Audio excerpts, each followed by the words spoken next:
بالظبط. بسم الله الرحمن الرحيم. ازيكم يا حبايبي، عاملين ايه؟ يا رب تكونوا بالف صحه والف خير. كل سنه وانتم طيبين بمناسبه عيد الاضحى، ويعود الايام عليكم بخير يا رب، ويخلي لكم اولادكم.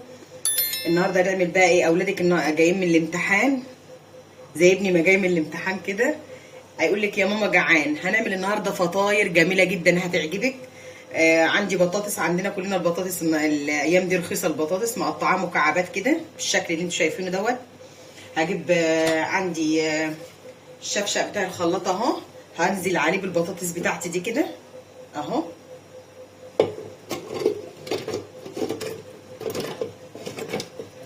على قد ما انت عايزه بقى، يعني انا عامله ايه؟ دولت 3 حبايات من البطاطس. اروح حاطه عليهم بقى ايه؟ كام معلقه زيت، 3 معالق زيت كده اهو بالشكل ده كده، حوالي 3 معالق زيت بالشكل ده.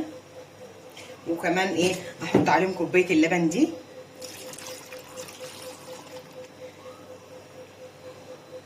واروح ضربهم بقى في الخلاط كده.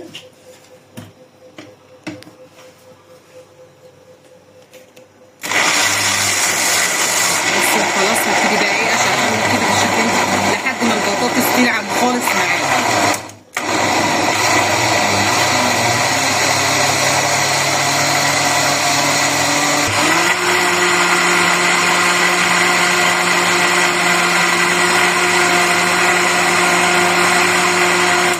دي بقى يا حبايبي نشوف قوام البطاطس عامل ازاي في اللبن اهو. انا كده لا حطيت ملح ولا حطيت اي حاجه، هو البطاطس واللبن و3 معالق زيت. هبتدي بقى ايه؟ اجيب بوله كده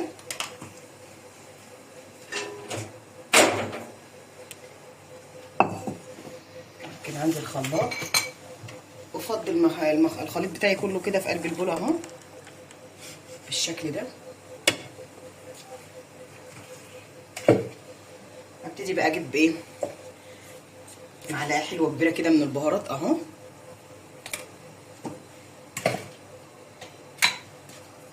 وكمان معلقه حلوه من الشطه كده لو حسب حبه، يعني انا هحط حبه صغيرين كده عشان ما بحبش الاكل حراق قوي اهو. والملح طبعا،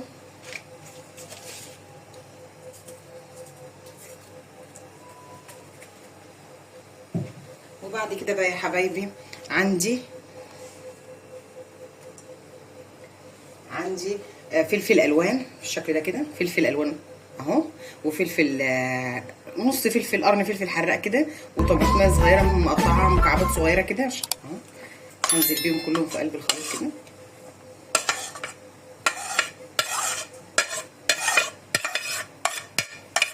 وكمان هنزل بالبيض كده الاول.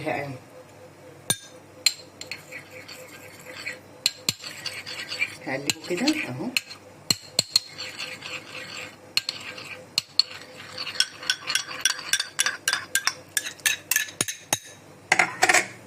هقلبه كده في قلب كده، اقلبه واتوه البيض فيه كده.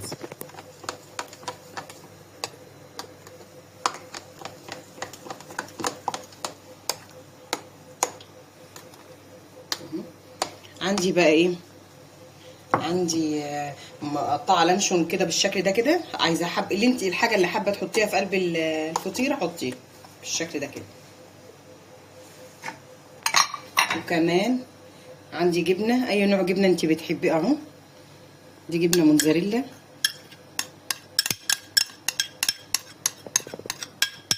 بالشكل ده كده. وكمان عندي جبنه اهو، كمان نوع جبنه لو انت حابه تحطي اي نوع جبنه حطي اهو.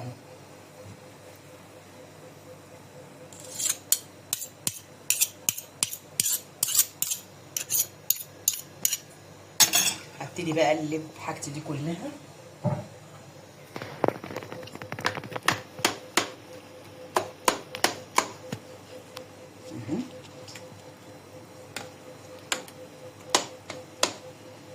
ولو عندك عود خضره مثلا بقدونس كزبره، ممكن عايزه تحطي او تضيفي عليها. اقلب بالشكل ده.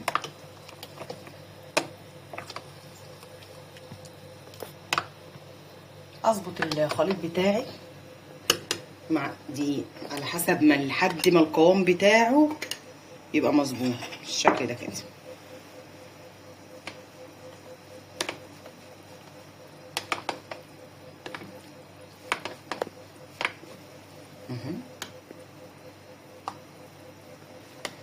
وكان عايز بوله واسعه شويه عن كده اتحكم فيها، بس اهو يلا خلصنا.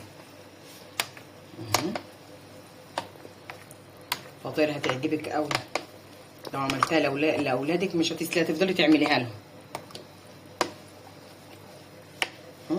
انا بقول ايه، هتحتاج كمان معلقتين دقيق.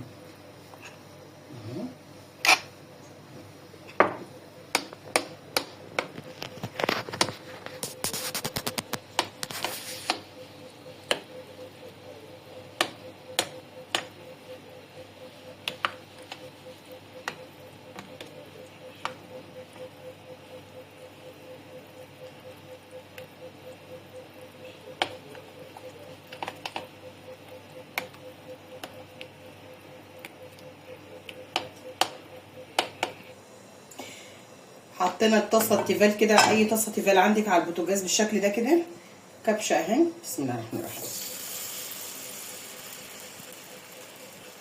بسم الله، اللهم صل وسلم وبارك على سيدنا محمد بالشكل ده كده.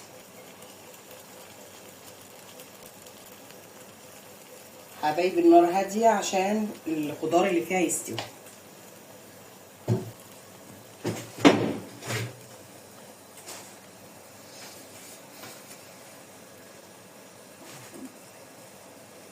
جاهز حاجه كده عشان احط فيها، اطلع واحط فيها.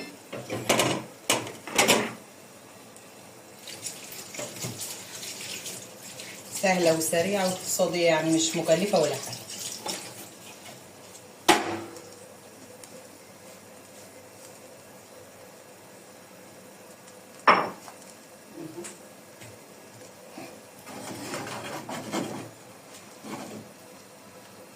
النار بتاعتي طبعا هاديه.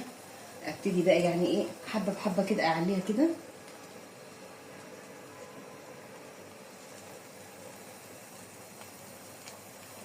اهو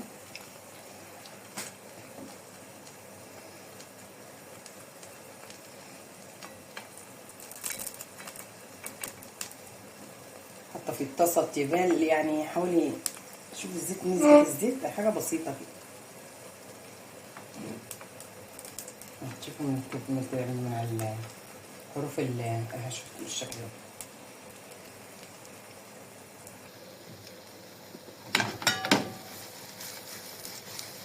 بصوا يا حبايبي اهي تتحرك اهي، تستوي براحتها.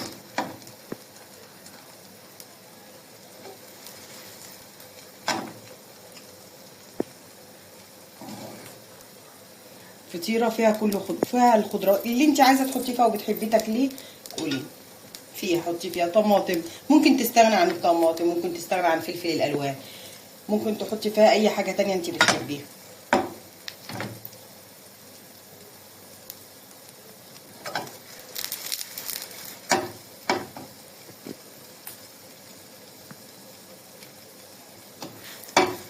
طبعا انا مهديه النار كده عشان ما ايه، الخضار اللي فيها يستوي براحته.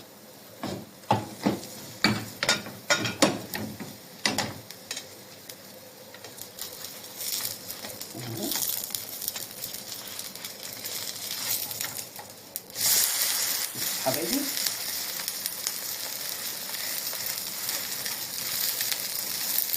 تستوي براحتها كده بالشكل اللي شايفينه ده.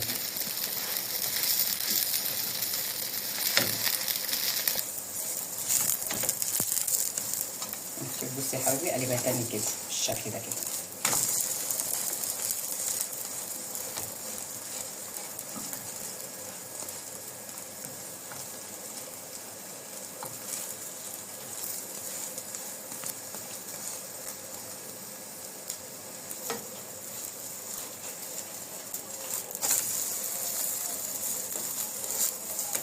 انا هفضل احرك فيها كده لحد ما تاخد اللون الجميل اللي انا عايزاه دوت، وارجع لكم تاني وانا بطلعها. بصوا يا حبايبي شكلها ان هي عامل ازاي. انا هبتدي اطلعها بقى كده. وانا طبعا الطاسه لازم يكون فيها ايه، حاجات بسيطه من الزيت كده، مش زيت كتير ولا حاجه اهو. وبعدين كبشه تاني اهو. بسم الله الرحمن الرحيم. اللهم صل وسلم وبارك على سيدنا محمد.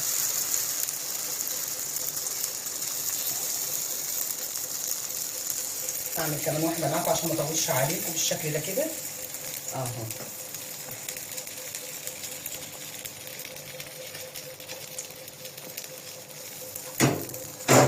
اي كبشه عندك تبقى مقاسها محدود معروف يعني، تعملها بالشكل ده كده.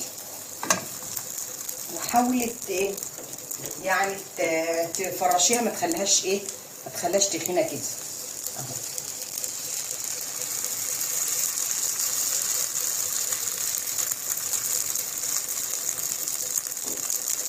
برضو على نار هاديه.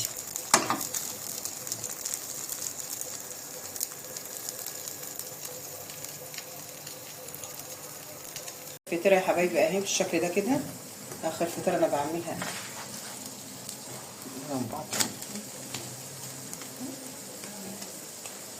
يعتبر كبيره شويه عشان كانت اخر حاجه عن اللي انا عاملاه. نار هاديه وتحطي حبه زيت حلوين كده، تلاقي الفطيره معاكي تمام.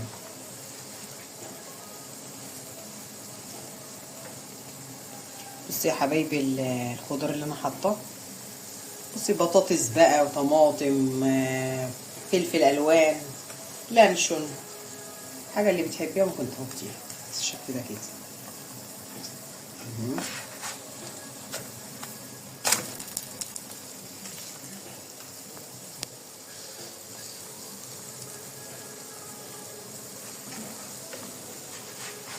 هطلعها بقى كده ونقدم مع بعض ونشوف عملنا ايه. وكده خلصت الفيديو بتاعي النهارده اهو يا حبايبي. عملت الفطاير معاكم بالشكل اللي انتوا شايفينه دوت. شوفوا الكميه قطعت، بصوا اهو بالشكل ده الشكل اللي انتوا شايفينه دوت. كذا فطيره اهو. وديت الفطيره بتاعتي الاخرانيه اهي.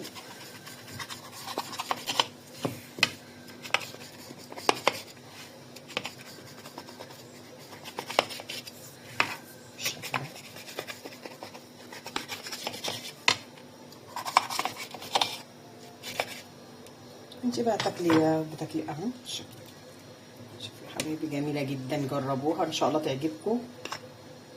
الفكره بس في ان حاجه تكون بسيطه، تكون سهله وبسيطه والاولاد يكونوا بيحبوه. يا رب النهارده الفيديو بتاعي يكون عجبكم واشوفكم في فيديو تاني، والسلام عليكم ورحمه الله وبركاته.